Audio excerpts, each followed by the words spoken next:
What is up guys, Andy Forrest Theme Runner here. Welcome back to another video, and today I'm giving you guys my first impressions of the Nike Pegasus Trail 4 Gore-Tex.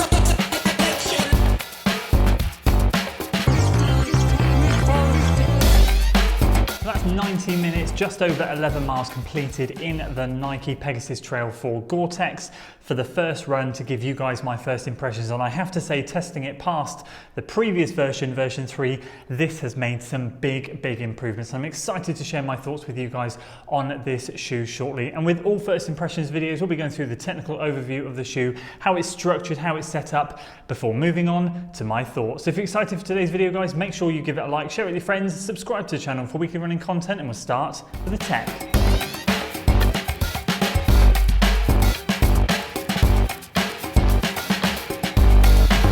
To start off by saying I went true to size in this shoe, UK size 13, although I would recommend going half a size to a full size up because it was indeed rather snug. We're looking at a 10mm heel to toe drop. Exact stack heights I just can't pinpoint. I'm looking and thinking around 32 to 22. It's in and around that region, but nothing confirmed from Nike there. And in my UK size 13, it comes in at 355 grams or 12.5 ounces. And we'll start away at the back of the shoe here, and we'll work down the tongue, the lacing, the upper, the midsole, and finish on the outsole. So we have a full Gore-Tex upper starting at the back here, bit of structure placed just underneath that for the heel counter. Bit of flexibility, but not too much. Nice cushioning just below this sort of, not stitch line, but seam line here, which attaches this wetsuit style material to the top of the Gore-Tex. So nice padding in and around here with that bit of structure, but the rest of the upper is nice and lightweight with minimal overlays. So we'll talk about that shortly. This wetsuit material is very nice. It wraps around the top of the ankles, basically stops the water getting in,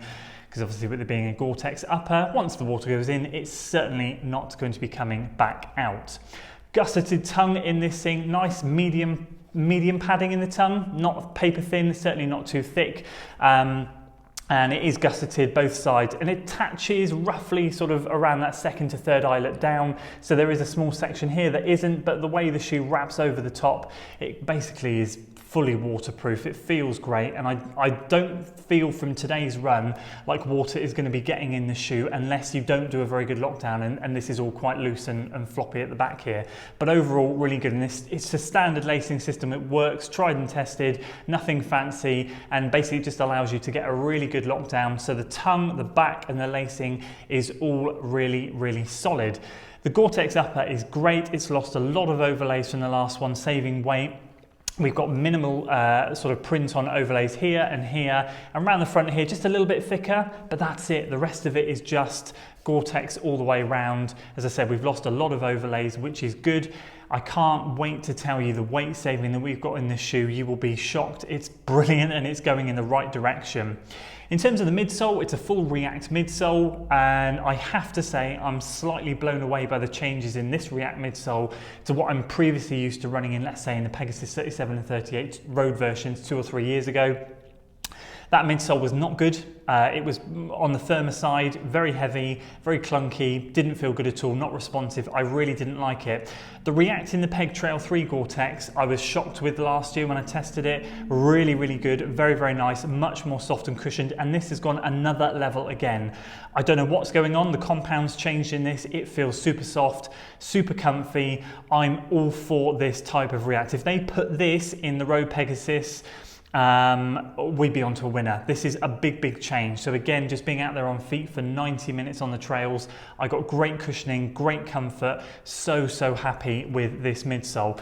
And finally, we move on to the outsole. 4mm lugs, I believe, that run all the way across from my measurements anyway, and a nice pattern. Now, obviously, you've got to bear in mind, I've tested it on dry trails today. We come to the end of summer. Obviously, the test will be in winter, so further testing will have to commence then.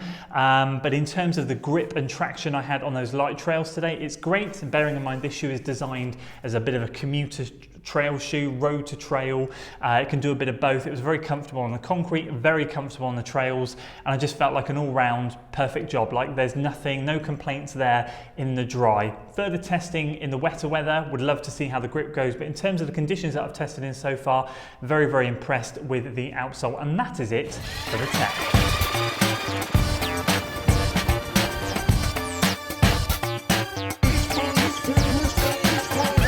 So let's move on to my first impressions of this shoe. How did I find it and how was it? Let's talk about the weight saving. In fact, before we talk about anything, I have a quick disclaimer for you. This shoe was provided to me for the purpose of review by Pro Direct Running. However, they have no editorial control over this content, and they will not see this video before you guys get a chance to see it here on YouTube.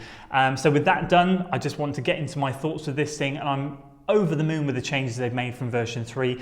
Version 3 was a really solid trail shoe, but this is taking it now to another level. I feel like the improvements are great, and there's some real minor details that I feel have made this to be a real competitor in that commuter trail area of trail shoes. First of all, in my UK size 13, a 60-gram weight saving.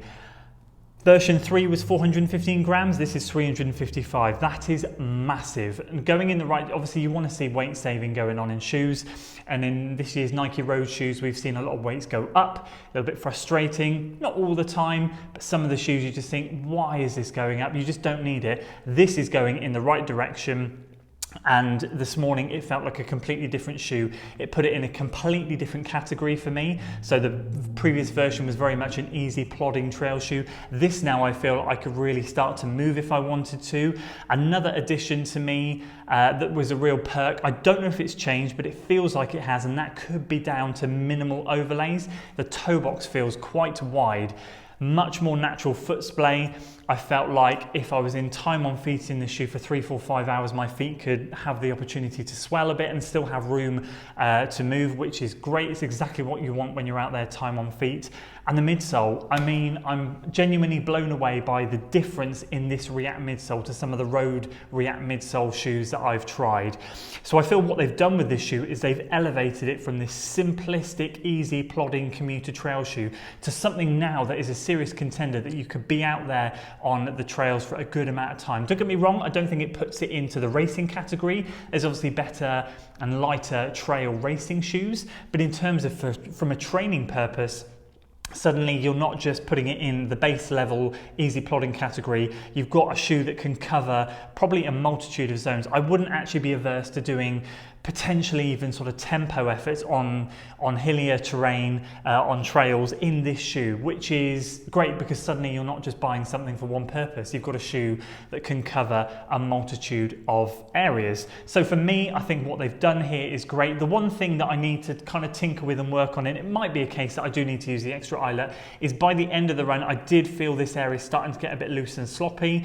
Obviously, I often find this when I do a first run. I don't always cinch the laces down properly, so that needs to be addressed. I need to try it out on more runs, but this is certainly a shoe that I feel like I'm going to pick up more of over winter. So with those kind of small tweaks, the less overlays, the more simplistic design, the decent outsole tread, the React midsole, what is, my mind is still can't get over that, and the upper, it's just a big plus for me. As I said, I'll keep repeating the same stuff. I'll try and nip it in the bud here. It's just elevated its status from a simplistic shoe to something that can do a multitude of paces, distances, you name it, I think this shoe can do it. So really happy so far with the Peg Trail 4 Gore-Tex. Going to be testing it throughout the winter a little bbit more, so stay tuned. Probably do a further video on it then, a bit of a waterproof thing, see how it does in much more torrential rain, which I'm sure we'll be getting sooner rather than later as we approach September, October and November. And I'd love to hear your thoughts. Have you tried just the normal version, Peg Trail 4, and have you tried the Gore-Tex version? What are your thoughts? Do you agree with me? Have you tried the previous version? Do you see what I'm saying here in terms of the lightness, in terms of the React midsole? I'd love to hear your thoughts. Let me know in the comments below. Let everyone know in the comments below what you guys think to this shoe. That's it from me today, guys. Pleasantly surprised, and once again very grateful for ProDirect sending this along. I will leave a link in the description to ProDirect's website. It's not an affiliate link, it's just a link to these shoes. If you want to grab them, I'd be very grateful, simply because they're kind enough to send me the shoes. I'd love to reciprocate some business. If you guys are thinking about this shoe, please do consider buying them from ProDirect Running.